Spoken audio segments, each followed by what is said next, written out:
somehow I find my community. Somehow I'm guided to people who have been very loving, because I really can't think of another word, very loving to me, that have opened their spaces, who opened their homes. They didn't have to. They could have just gave me the advice and carry on. But we're also talking about people who have been communal, who share space and occupy space and live with and have been relegated to Black spaces. So I've been able to get whatever knowledge that I have, whatever expertise that I have, whatever path that I'm on, and things that develop out of it, like AfroLatinx Travel, by honoring my path, by following my path, and the people that have helped me along the way, because they believed in what I was doing, because they saw themselves in that mission as well. This is the Maverick Show, where you'll meet today's most interesting location-independent entrepreneurs and world travelers, and learn the strategies and tactics they use to succeed. And now, here's your host, Matt Bowles. Hey everybody, it's Matt Bowles. Welcome to the Maverick Show. I just want to start off by letting you know that I have recorded a free video training for you on stylish minimalist packing, which teaches you how to travel the world with carry-on luggage only without sacrificing fashion and style. Now, I have been a full-time digital nomad for over 10 years, and I go to beach locations and ski slopes and dressy nights out and local cultural events, and I never check a bag. And my carry-on includes a 3-piece suit, a professional podcasting studio, an espresso maker, a wine aerator, and the list goes on. Now, I have been teaching workshops around the world at nomad conferences about how to do this, and I have finally distilled it into a 60-minute video training that I recorded for you, and you can watch at themaverickshow.com/packing. It's completely free. It's just going to ask you for your email, which will put you on to the Maverick Show's Monday Minute email newsletter list if you're not already subscribed. And then you can press play and watch the video. It's waiting for you right now at themaverickshow.com/packing. And now let's get into the episode. My guest today is Dash Harris. She is a Peabody Award-winning multimedia producer, activist, world traveler, and public historian focused on Afro-diasporic stories, identities, histories, and futures. She is the co-founder of AfroLatinx Travel, which facilitates group trips centering Latin America's African roots that are led by Black Latin American locals. She is also the producer and director of Negro, a docu-series on Latinx identity and its deep-seated race, color, and class complex. Born to Black Panamanian parents, she grew up in Bed-Stuy, Brooklyn, New York, and today she offers trainings, workshops, and coaching on dismantling anti-Blackness in Latinx communities. Dash, welcome to the show. Hello. Thank you for having me. I am so excited to have you here. I have been following your work for quite a while. I am really appreciative of all of the content that you are producing and the trips that you organize and the work that you do. So I'm super excited to have this conversation. But let's just start off by talking about where we are recording from today. I am actually in the Blue Ridge Mountains of Asheville, North Carolina today. And where are you? I'm Panama City, Panama. Well, you and I were just in Brazil at the same time last year. Although I spent the entire time in Rio, you were leading a trip and went around to a bunch of different places in Brazil. And I was following your Instagram stories. And I think I want to start this off with asking you about the November 25th Black Women's March that you attended in Brazil. Can you give the context for what that was, where that was, and then what the experience was like being there? The Black Women's March for Reparations and Well-Being that took place on November 25th in Brazil, Brasilia, the capital of Brazil. That November 25th date actually was literally the day after the Afro-Brazil group trip ended, and then the day before the Afro-Cuba trip was going to begin. But this march was extremely important for me. And I was like, I'll suffer because I'm suffering already anyway. But at least in this case, I'll be in community with other Black women. And the march was incredible. It was the second edition. It was over 300,000 people that came. The first edition was in 2015, I believe. And I wasn't there for that one, but I was there for this one. And a bunch of friends of mine were there. And it was a call for acknowledgement of the particular and unique intersectional lived experiences of Black women in the diaspora, because it wasn't just Black women in Brazil, even though very well could be, but it was Black women everywhere, hemispherically, diasporically. There were people from Panama, people from the States, we met a couple people from Ecuador, from El Salvador, from Costa Rica, Colombia that were there. And so it was a gathering of Black women calling for reparations and calling for living well or well-being in terms of our material and lived conditions and how it affects us and our communities, because Black women are the main caretakers of Black communities, plural. So it was an incredible experience. Hopefully, they will have another march next year. But again, it always depends on resources and what can be accrued and acquired and organized. But it wasn't just the march. They also had programming before and leading up to the march around the different intersections of being a Black woman, Black femme, gender, sexuality, class, especially labor, health, safety, policing, all of this. And also imaginations and futurity. What do we want for the future? What do we want in reparative acknowledgement or reparative action? It was really a beautiful time. And so that was a huge gathering of Black women. And it was interesting because speaking with friends in the US and elsewhere, you didn't see it covered. We don't do it to get it covered, but it's also indicative of why this march was absolutely necessary and why Black women's concerns should be prioritized, because they're not. Can you talk about the impact of that march? I think one of the biggest impacts of that march is visibility. That whether people believe marches work or not is not the point, actually. It's not the point. The point is visibilizing lived experiences that have been suppressed and marginalized. But just the act, the effort of gathering in a specific space, doing the same thing, demanding the same thing, being in solidarity, it visibilizes that we do have some demands for transformation and accountability and repair. And I think that's one of the biggest impacts, actually being able to vocalize our experiences without interruption in many ways, because in a lot of spheres, in a lot of contexts, when Black women speak, they're being interrupted. And we weren't for those hours of the parade, for those hours of the programming, for those hours of even the convening. When I was in the airport, I saw other Black women there amongst themselves, amongst ourselves, and we're having a conversation with one another without even speaking, because all of our presences are there.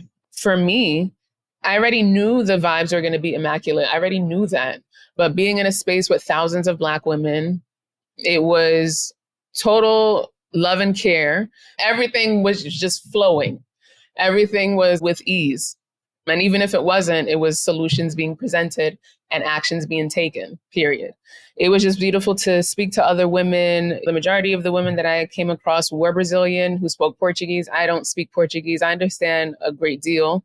And usually when I'm speaking in Spanish, they're speaking in Portuguese, we can understand one another. But in any case, we understood one another because we were there in our varied experiences. And so it was just a joy, really, to see people, to actually get a visual of other Black women, of even what they were wearing, what they were adorning themselves, what statement T-shirts they had, what they were selling, because there was also a marketplace, our creativity, and seeing the little kids there and the spiritual folks, the people who are part of Candomblé, Umbanda, Macumba, all of these different African spiritualities represented in our various experiences, because that's extremely important as well. The quilombolas and the generations, that also was really great. And just the energy. I think the collective energy there in the action of fellowshipping and gathering is really powerful, that we can carry forth this type of transformative energy in a space to recharge to regenerate, to generate, and then carry it forth to wherever else we're going after we depart. It was healing, as much as that word is thrown around a lot these days. It really was. And it was embodied. You just felt it. It was the sensations. It's things that you really can't explain. You just have to experience it. Well, I would love to talk a little bit about your backstory, Dash. And before we even talk about your story, can you share a little bit about your family history, your parents' experience living in Panama and then immigrating to New York City and what that was like for them? My mom was a teen mom. She was literally 19 when she had me. But in that time, that wasn't so shocking anyway. By the time my grandma was 24, she already had at least 5 kids by then. My mom is one of 6. And so my mom said that she wanted to get out of Panama. It's so funny when she tells her story because she's like, yeah, I just wanted to get out of there. I'm like, oh, okay. Living here in Panama, living here for 13 plus years, it is plus because I spent a significant part of my childhood here. I can see why she wanted out and I don't blame her. And I understand that it was extremely hard for her as well. And so because it was hard for her, she immigrated pregnant with me. And it's funny because my grandma, who was a lifelong lottery player, she loves playing the national lottery. Like many Panamanians in general, but specifically the older generation, they love playing the lottery. They love playing their numbers. My grandma actually won the lottery when they were trying to get my mom's papers to leave. And she won $2,000 and she was able to get her papers faster. My grandmother had her residency in the US. I actually was thinking about that the other day. I actually don't know how my grandmother got US residency, but she's had it forever. At this point, she's not interested. She doesn't care to maintain it, if only to see some of her family members in the States. But my mom left with me. She had me in Brooklyn, Kings County Hospital. And then I was shipped back to Panama until I was almost ready to start preschool. But I was here for a couple years with my grandmother. And my mom was in Brooklyn. And then I came back to rejoin her. And then we had my brother and then my sister. And then we moved out of Brooklyn. And Brooklyn was not only Panama Junior, but Colon Junior. That's where my family is from. My biological father never left Panama. He's still here. And my stepfather, who is my father, he raised me. He's also from Panama, from the same city as my mom, Colon, Panama, on the Caribbean coast. I want to ask about your identity journey coming up. If you can take us back to 1990s Brooklyn and talk about your experience growing up between there and Panama and what that was like and how you navigated the milieu of Blackness in the U.S. coming from a Panamanian immigrant background, and also how at the time you understood the Latina identity and the extent to which you identified or didn't identify with that as you came up. Well, the Latina identity was never my experience. My experience has always been Black woman. Getting into specifics, sure, and context, sure, positionality and all of that. But I'm a Black woman wherever I go and whatever language that I speak. And so in our household, it was very clear that we were Black. For some of my peers who may be, I would say, more mixed race or light skin, or they have those experiences, that's not my experience. I am a brown-skinned Black woman.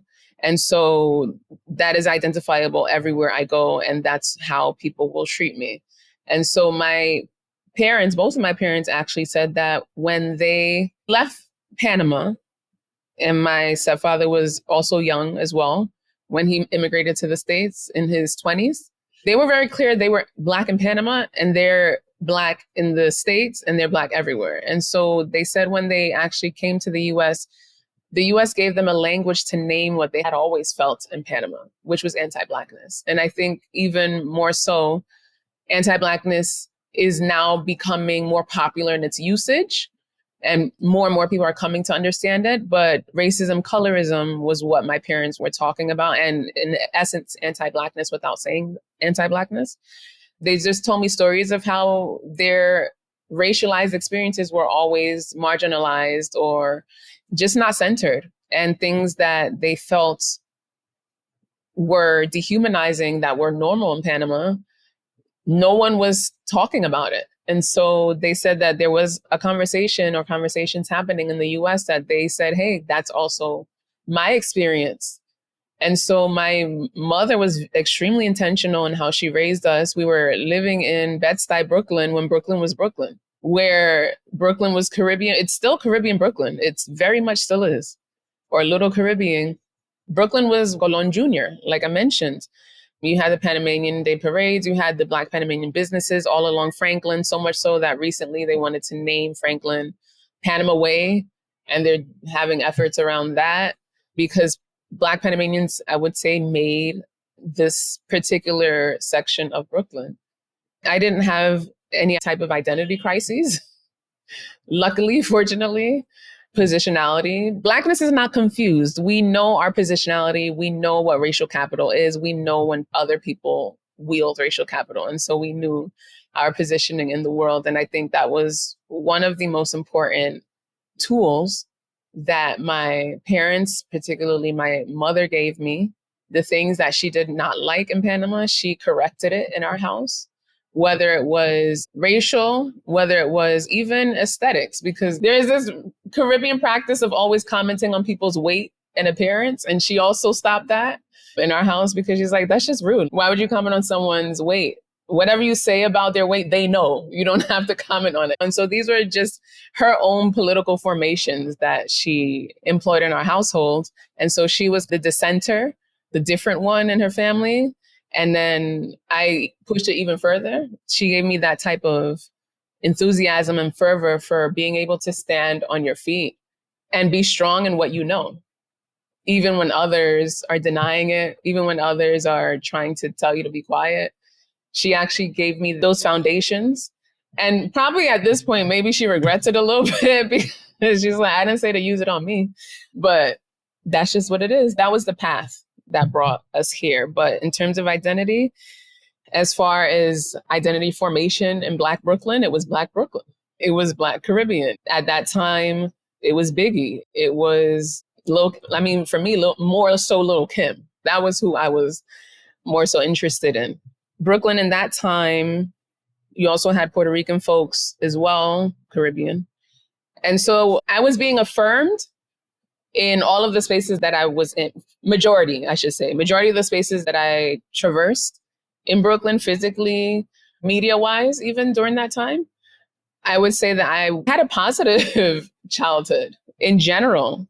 I think being represented in music, being represented in our lived environment, I would say that I feel very fortunate in that regard. I was being affirmed. My Blackness was being affirmed in its many forms and its many iterations and reflected back to me by my community. And I also know that it was intentional decision-making by my mother and also other members of my family. One of my godmothers, she worked at the Schomburg Center. She took me to the African Fest every year. It was just this multicultural Black diasporic experience. And so that's why my name across social media platforms, Diaspora Dash, makes a lot of sense. I was in contact with different types of Black people from before I was born at that point. I would love to ask you a little bit more about the music scene, because these people you're mentioning, Biggie, Lil' Kim, these iconic rappers, literally from your neighborhood in Bed-Stuy at the time. And then you also had El General, who was an Afro-Panamanian pioneer of the genre reggae en español, who was recording most of his hits in Brooklyn in the 90s as well. So what was it like to be growing up in that moment, and what influence did that music have on you as you came up? The thing is that my father was very much a music person. He used to play a lot of Biggie, actually. And he, along with the community, the Black Panamanian community at large, El General at this point, Nando Boom, all of these early pioneers, men, I would say, because that's another thing too. The men are aggrandized, and it's basically the Black Panamanian Brooklyn playlist, where you had El General, where you also had Haitian Compa, where you also had Soca, where you also had reggae dance hall. at gatherings, baby showers, birthday parties, etc. And for someone to be Black, brown, dark-skinned Black person with gold, whether it's the teeth, whether it's on the ears, on the hands, on the fingers, who spoke English with an accent, who also spoke Spanish, who could weave in and out of both, who had Afro-Caribbean, Black Caribbean sensibilities and ways of being and ways of expressing. That was normal to me. That was a norm. A Black person being multilingual was the norm. Also, I think being around this creative incubator that Brooklyn was and still is, but I haven't lived there in many years. But it was a cultural incubator where you could hear people who are from a couple blocks away from you on the radio or on a CD at that point. Because I was after the vinyl, of course, but we had CDs. And I remember in our living room, we had the CD towers. It was full because my father bought every CD, every tape. I also had cassette tapes then too. And so it was the music being spread that way, recording, re-recording, sharing it at school, sharing cassette players or CDs, kids playing outside, music being blasted, the ice cream truck, you running inside for $1. Now the ice cream is $5, $6. But I remember running inside for $1, or your cherry icy, or your Italian ice, or you want to get a Star Crunch at the dollar store. Everything was at the corner. And it's so cliche, but you had to be on the steps when the streetlights came on. That's just what it is. You've had to finish collecting your fireflies in your jar or whatever. And you had to be where your mother could look out the window and see you. That, okay, you're right in front of the house. The rest of the day, they don't know where, if you got abducted by aliens, they don't care. But once it's dark, they need to have eyes on you. You had to be close. And so the fire hydrant being open during the summer, the sprinklers in the park, because I was living near the park on Van Buren, Herbert Hancock Park. And so people were in the park. They had outdoor concerts, everything was outside. And so the music was also outside. Yeah, I would say that the soundtrack of the 90s was the Biggie, was the Lil' Kim's, was also the Dominican Merengue House. It was a lot of music where you had Spanglish, where you had Black people speaking Spanglish. And that, I think, also marked a large part of my development, was the usage of these languages, how it was being used, who was using it, when it was being used. And so that also tells a story of migration and assimilation and non-assimilation, refusal of assimilation as well. And I think that especially during that time before this rise of social media, where I was typing my book reports on a typewriter, where we actually had to learn how to type in school. It was like this really creative, explosive, exciting time. But it was also, in my case, we lived in Brooklyn for up to a time. And then we had to move because of the violence. And I'm talking about state violence. I'm talking about the police. The police were, as much as we were outside, the police were on our asses and policing space. And so it was anti-Black policing, of course. It was guns. It was drugs. And my parents, they were very young and they said, okay, we immigrated, but not for this. And so we moved to the suburbs in Pennsylvania, where that was the first time that I was a minority, where I was like, this is a lot of white people in one space. I was not used to this. And the ramifications of that in living in the suburbs. And what did that mean as a Black girl, as a family that was immigrants as well? I think I had a really varied childhood, because within that, every summer me and my siblings were always being packed away to go spend the summers in Panama. And back then in Brooklyn, there was this strong Black Panamanian identity, strong Black Colonense identity, presence. And so they had groups that would take children from JFK to Panama City. They would accompany them so that they had an adult to accompany them on the plane ride. And so our parents would take us to the gate, put us on the flight with the group, and then our family would meet us. We would then spend the summer with our family in Colón, Panama. Can you talk about that suburban transition, how old you were when you moved there, and then what that experience was like. And then ultimately also when you ended up going to college in Philadelphia at Temple, what that experience was like for you. I remember it was my senior year of high school, and we were doing I can't remember what it was. It was some after school activity where we were making posters or something like that. And I remember saying something about Malcolm X. And the valedictorian of my high school turned to me and said, "Who is Malcolm X?" Wow. So that should give you a little inkling of the experience that I had in Pennsylvania, coming from a Black-centered household and being amongst white kids, obviously my age. But our politics, our lived experiences were very different. And I had already acknowledged that. I already knew that. I wasn't largely looking for acceptance, but I was trying to understand myself and where I fit in. I really do have to thank my foundation at home, where I did feel seen at home. There were difficulties, of course. There was trauma, of course. But I didn't struggle to see myself in my family arrangement. So I wasn't seeking that outside of the house, more so than any other teenager or any other adolescent or someone who is coming into themselves. So it was challenging. I couldn't wait to graduate high school. I know a lot of people who look back at their high school experience with nostalgia. I was like, it happened. I had good times. I had terrible times, and I moved on. I made some great friends. I learned a lot. I formed a lot, and I moved on. I would say that my university experience, that was long lasting. I still have much of the same friends that I had in college. And so I think my college experience was more transformative and generative, more so. But, middle school, high school, I always found a community. I always found an affinity group. I always found somebody I could connect with. So even in this extremely white space, my best friend was Black. I had a diverse group of racialized and also white friends in middle school and in college. I have a friend, and shout out to Elena, because I've known Elena from middle school, from when I was 12 years old. And she follows me on all social media, and we still chat, and she engages with my content.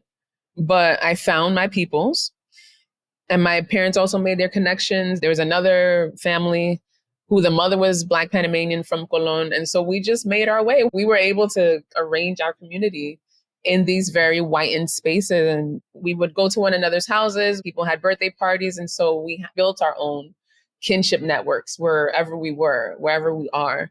And so it increased even more at Temple, because some people call Temple an unofficial HBCU. But Temple, I wouldn't trade my Temple experience for anything. I really did make lifelong friends at Temple. And a lot of these people went on to do what they say they were going to do. And we have connected even professionally over the years. And so at Temple, when you ask me that question about Latina identity or anything like that, Latinidad, being Latino, being Latine, Latina, I have Black experiences. I don't have Latina experiences. Sometimes I could, but that's not the majority of my experiences. And so I didn't really feel comfortable, accepted, or celebrated in Latino spaces, which ends up being non-Black Latino spaces or Latine spaces. And so at university, I did try to join one or two Latinx student orgs, and it was just as hostile as I knew it was going to be. And so I didn't try anymore, because I was like, literally, I'm in college. Let me give it the old college try. Let's see what this is about. It remains consistent. Latinidad and its commitment to whiteness remains consistent. So I was never comfortable in those spaces. I was part of the Organization of African Students and other African or Caribbean organizations, or just in general, the student government or student body. And so that was where I was affirmed and where I was reflected. And so I go where I am centered. I don't beg for acceptance in these impossible spaces, because why? How did you decide to study abroad in London? And what are some of your memories from that period of your life? And what was the impact of that trip on you when you think back? That study abroad in London hit me to the fact that I could travel for not a ton of money. You do have to have money initially, but going from city to city and then going from one city in one day to the next day, I was like, oh, hey, this is cool.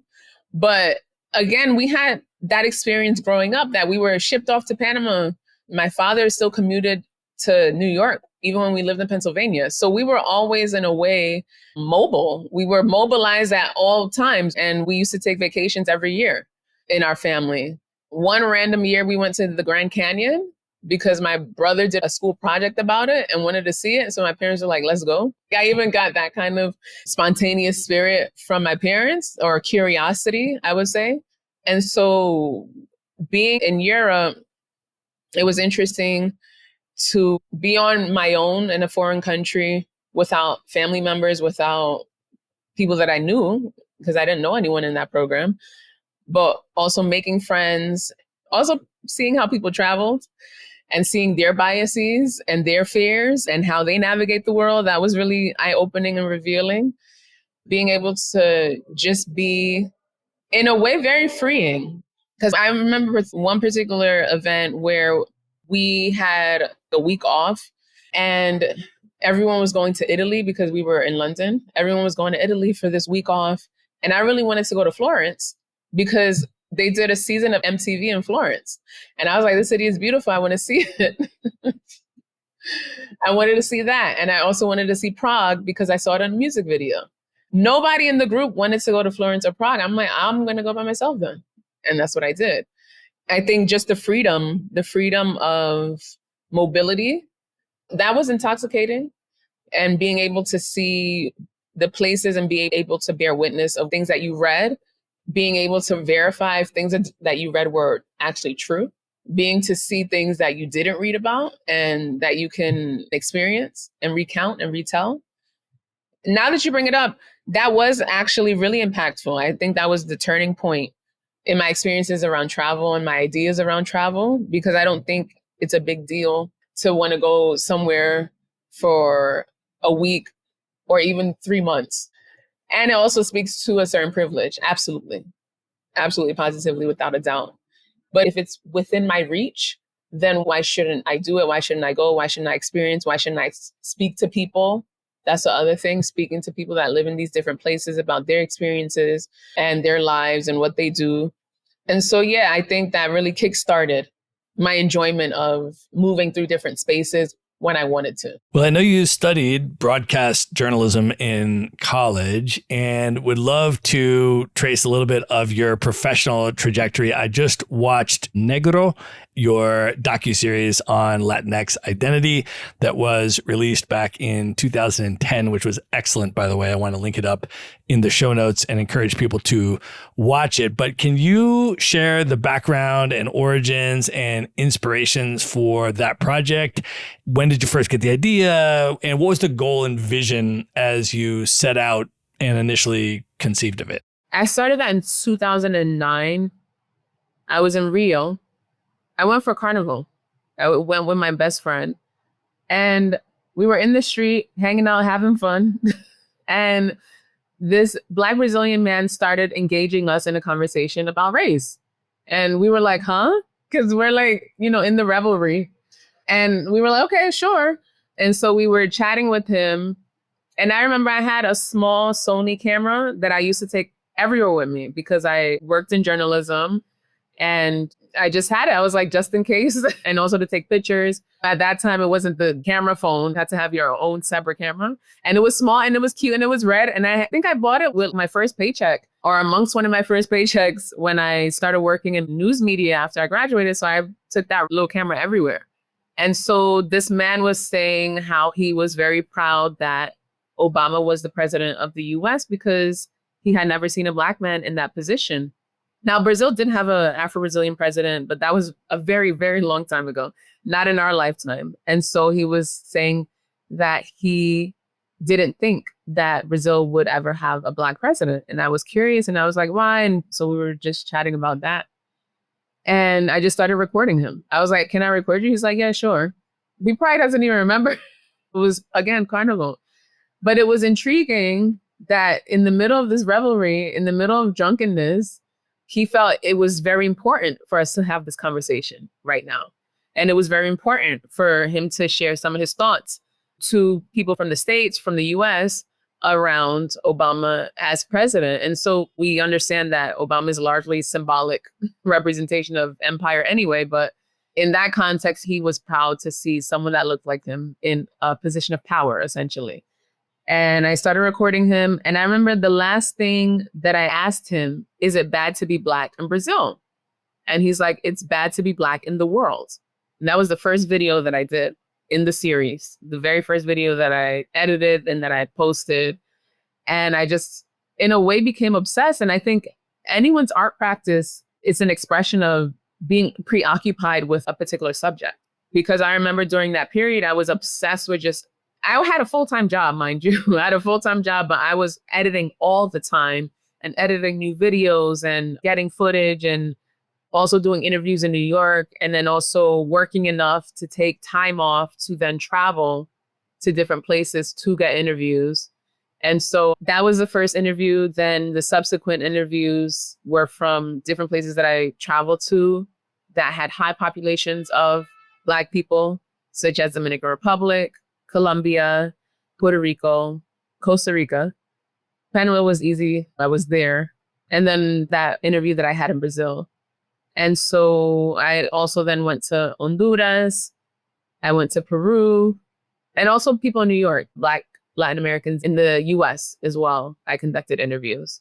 And so that comprises Negro, this docu-series, which the 2-hour length documentary is in a few university libraries. It's in NYU, it's in Cornell, it's in Bucknell, Lehigh University, I believe UT Austin too.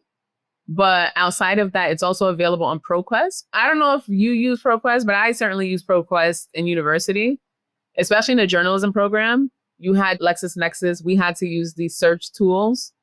And so it's actually really cool that I ended up in the search tool that I was made to use for my own research. My stuff is in it. So my documentary is used as a reference in people's thesis, in people's dissertations, in people's essays, in their writings, because it's firsthand accounts. It's field work basically there for you.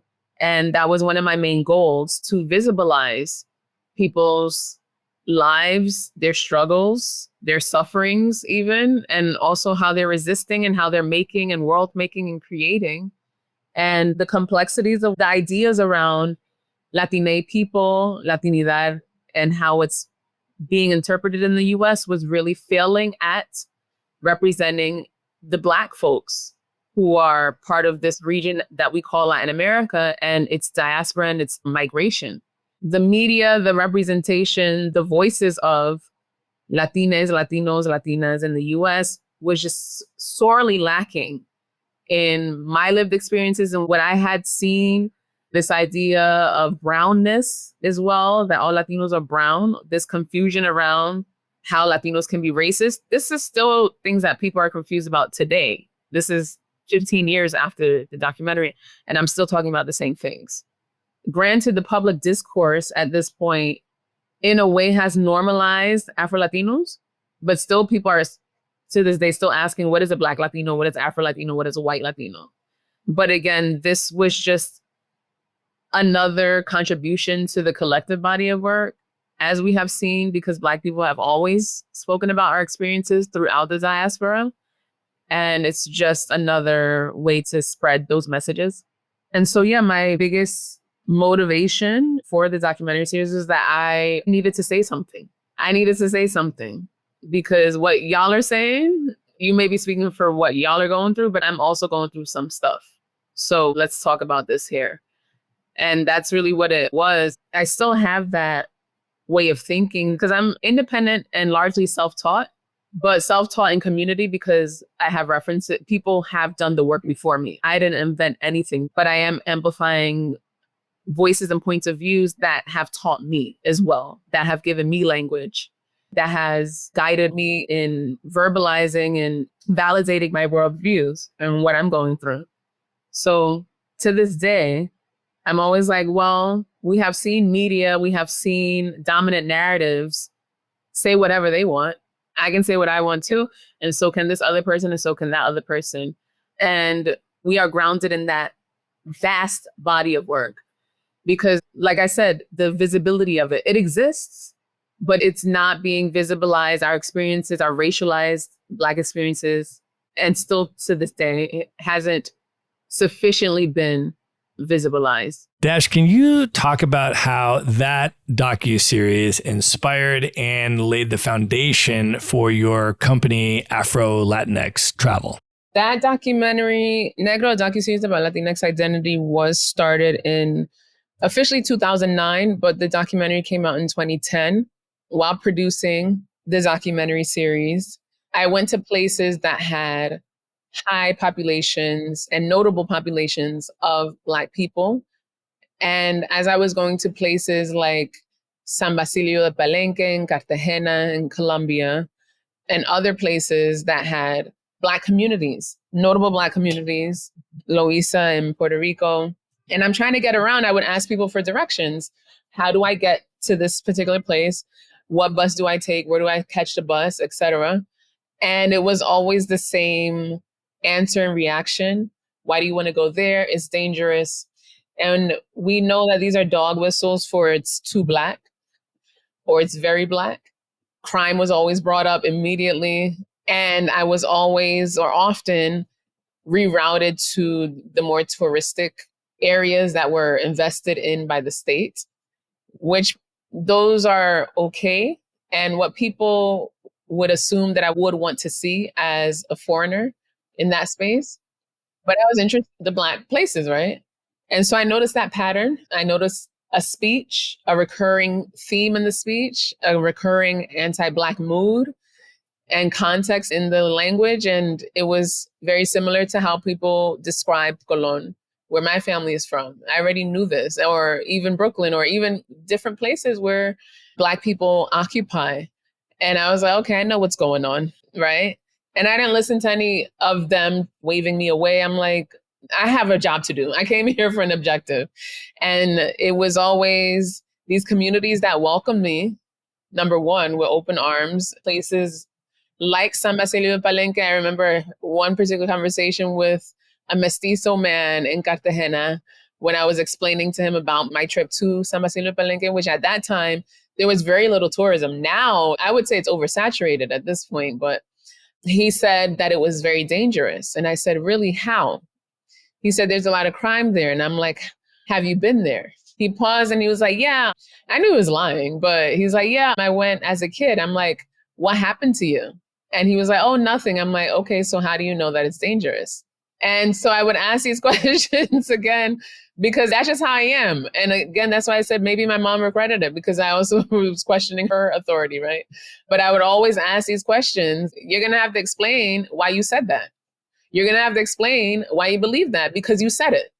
I didn't say it. You said it. Now explain to me why you said it. To this day, people don't like that. But if you had the gall to say it, then stand in it and tell me why you said it. And they couldn't explain it without admitting that they were anti-Black and racist. They couldn't, and they're not going to out themselves. Some of them did. Some of them don't care, right? Because they believe that everyone agrees with Black deviancy and degeneracy. But here I was, and I was like, yeah, I don't think so. I don't think that's true. Again, it's this insidious practice of brokering legitimacy in their anti-Black beliefs, that this person that I'm talking to also believes what I'm saying, and we're going to agree. I don't agree. So now explain to me what you just said. On top of that, I was tired of reading in guidebooks, Panama guidebooks, people who came for a couple weeks to then give recommendations on what people should do in the country. It was consistent that they recommended people away from Black spaces with certain words, certain adjectives, which betrays their beliefs around Black people and Black spaces, that it's not worth going to know the history of the country. I remember that it probably still is almost verbatim that I'm still remembering it, because it was so specific that you didn't have to go to Colón to learn about Panama. And I was like, the hell you don't? Because everything that anyone knows about Panama is coming from Colón. Most of the things someone would know about Panama is because of Colón and its people. And so I'm like, yeah, that's not true. I don't agree. What I also knew was that when Black people travel, they wanted to see other Black people, because my experiences, again, like I mentioned earlier, somehow I find my community. Somehow I'm guided to people who have been very loving, because I really can't think of another word, very loving to me, that have opened their spaces or opened their homes. They didn't have to. They could have just gave me the advice and carry on. But we're also talking about people who have been communal, who share space and occupy space and live with and have been relegated to Black spaces. Because people will say, oh yeah, Latin America, it's so mixed. There's no defined Black spaces. I'm like, what are you talking about? There are so many defined Black spaces, and people, and especially particularly in Colombia, because that was one of my first experiences traveling solo, not knowing where I was going, not knowing how to get there, and tapping from my adventures in my study abroad program. I was like, I know how to get around. And even more so, I speak the language, I look like folks. So I'm like, this is not going to be any big challenge here. And it really wasn't.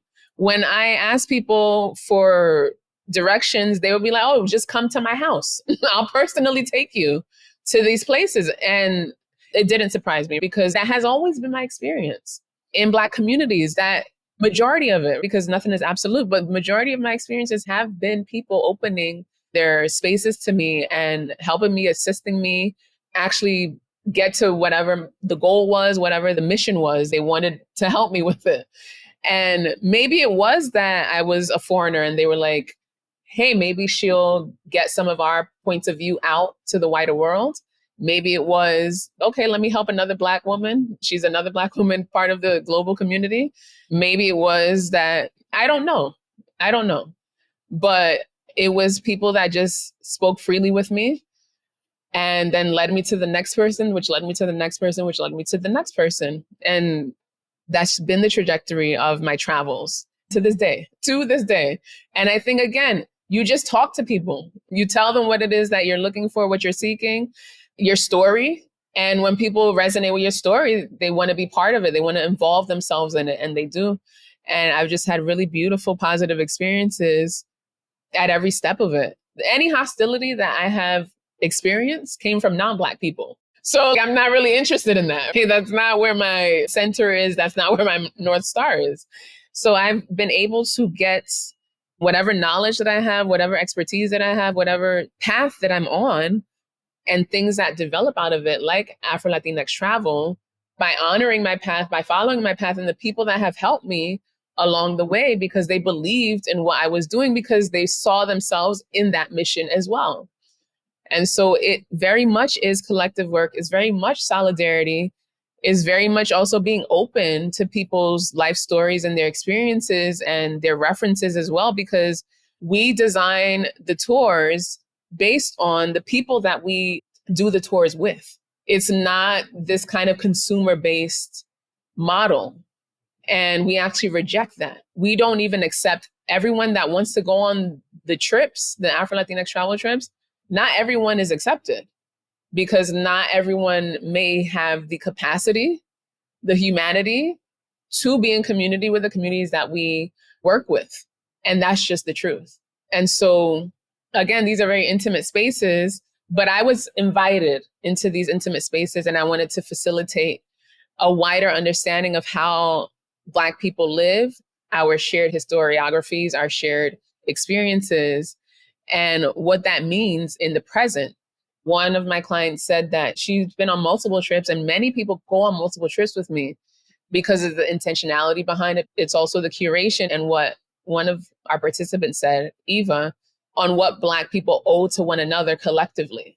And she put it so beautifully. And she's actually one of my favorite clients, because she is very thoughtful, insightful. And we already had an aligned politics, and that's what drew her to the trips anyway. And so in general, though, I would say that we get really interesting people, really thoughtful people, people who want to expand their understanding of Blackness globally, but in this context, hemispherically and within Latin America and the Caribbean. And it's to invite also other ways of thinking and being and knowing. And really, I think that each of my projects informed the other. From the documentary to the trips, it just unfolded into its next chapter. Can you talk about some of the destinations where you run these trips? I know your company has grown and evolved over the last decade plus, and what you've got coming up in 2026. So we started off with Panama, because this is where Javier and I started off from. This is where I presented the idea with him. And I remember the New York Bagel Club, that's where we had the meeting. I believe it's closed now, but it lasted for a very long time. But we had our meeting there, and I really presented to him in a couple sentences. I didn't really have to explain anything. And he was like, let's do it at the end. Again, this is just following and honoring your path, because as I mentioned, African spirituality, I am involved in Santeria or Ocha, or some people in the States say Lukumi. But aside from that, your dead or your spirits, they're guiding your path. So it's always been alignment. It's always been an alignment. And so we started off with Panama because we were living in Panama, still living in Panama. I am. We started with what we knew, what we were familiar with. And then Cuba was added. That was 2015. That was when Obama went there, and that was the place to be. A lot of people were going there. That's where I met my ex-husband, and we developed those tours in Cuba. And we still go. We have done Colombia. We have done Peru. Shout out to Faida Jailer. She's actually from London, and she facilitated a few of our AfroLatinx trips. Shout out to her. She did a Peru trip, a Colombia trip. We did Brazil. Our inaugural Afro-Brazil trip was last year, and we have 2 Brazil trips this year. We have Afro-Costa Rica. The people that we collaborate with in Costa Rica are off the charts, freaking badasses. One of my really good friends, Tanisha, she's a lifelong activist. And also her mother is a lifelong activist who happens to be the first Black Vice President, Epsy Campbell. These are all on our trips. People just don't understand the level of intention that goes in the trips, because people are meeting lifelong activists, lifelong organizers, professionals in their creative fields, in their art. And it's really something that you're not going to get unless you know these individuals. And also if they trust you, because not everyone's also going to let you into their house. And these have been relationships that I have cultivated over many years, also because they trust me. They trust that I'm not bringing evil into their homes or into their space, that I'm bringing people who appreciate and actually want to learn and be in community. Hopefully we'll have Argentina and Uruguay this year as well, because that's also a place that has continuously obscured and effaced Blackness. And with all these countries where you have a robust Black history and present Black people doing what they do, creating their worlds, and people want to be part of it, part of their world, like The Little Mermaid, one of my favorite films. They want to be part of their world. So effectively, I think that's what we do, that we merge worlds on our tours. All right, we're going to pause here and call that the end of part 1 for direct links to everything we have discussed in this episode and all the ways to find, follow, and connect with Dash. That is all going to be in one place. Just go to themaverickshow.com, go to the show notes for this episode, and there you will find all the direct links. And be sure to tune in to the next episode to hear the conclusion of my interview with Dash Harris. Good night, everybody.